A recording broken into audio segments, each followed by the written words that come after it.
So a quick little side note, during this video, I was convinced that earnings were on December 11th on a Friday, while they're actually today, the day this video is being uploaded, on December 10th.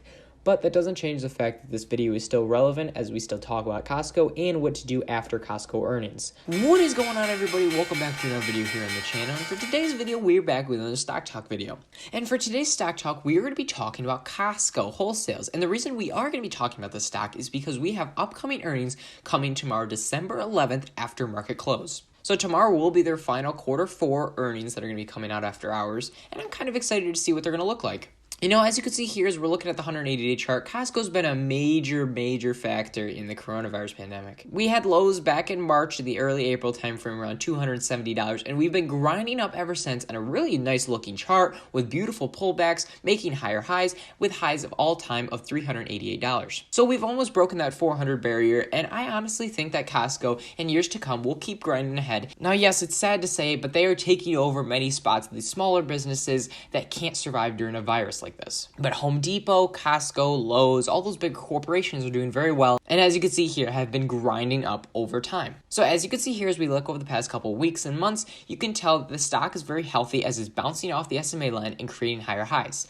But now we're at a point where we've hit all-time highs of $388, and we've pulled back since then. We had a small run up at the beginning of the week to try and hype up the upcoming earnings, but overall, we've just pulled back down to where we started at the beginning of the week. We are now trading around $372 with all-time lows this week at around $370. So now that we've kind of taken the fundamentals of the chart analysis into play, let's look at some of the earnings estimates.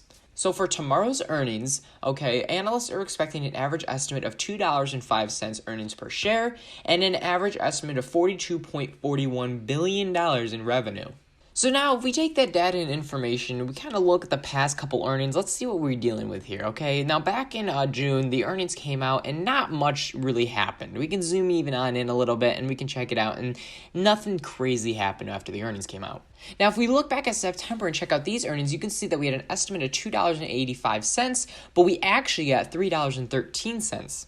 Now, look at what happened to these earnings, okay? We ran up in days prior to earnings, right? And then when earnings came out, we dropped, and we dropped pretty good. But we bounced off that SMA line and recovered and made higher highs afterwards. This is a beautiful play right here because you play the pre-anticipatory hype for earnings, right? I don't know much into detail about how the earnings actually were besides what we just got information down here with the earnings per share, but obviously it dropped for a reason, but it found a bottom, right, and recovered off of that. And this is that post-recovery reversal play that we always talk about. Now, if you caught part of this play and ran to the top, you would have made about a 7% return on a swing trade on this. And if you would have kept on holding, you could have made 14 or even 15%. And if you're still holding this day, well, then you're making out pretty good. But looking at this chart and we see the run up here and we take that into consideration of what we're looking at here, we don't see much of a run up. There was a very little run up, but I would like to see this fall below this support level right here and bounce off of either the SMA or EMA line.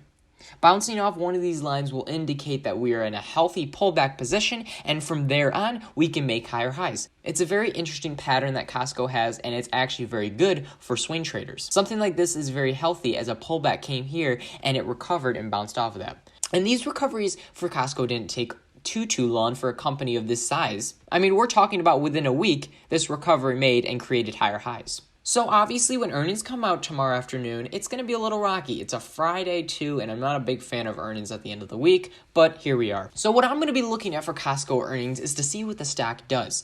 If it drops even more, I think that could be a great opportunity to look into buying for next week. I would love to see it on Monday around that 365 area, and from there on we can bounce and create higher highs possibly. Now that all depends on what the stock does tomorrow after hours. Obviously, if it doesn't drop down and it creates higher highs based off of the earnings, well, then we kind of missed out on our opportunity. Now, I'm personally not going to be holding through these earnings, but I do want to see what happens after earnings are released. So there we go. This is Costco. This is what we're going to be dealing with. Obviously, the game plan is to watch the earnings. If we get a nice pullback off of earnings and we find a bottom and then we can recover from that bottom next week, I think this could be a great swing trade opportunity. But all in all, Costco as a company is a great overall long-term investment, and I can see this keep on grinding ahead as these winter months start. So hopefully you guys learned something from the video. Leave a like if you did, subscribe for more content, and I'll catch you guys in the next one. Peace out, everybody.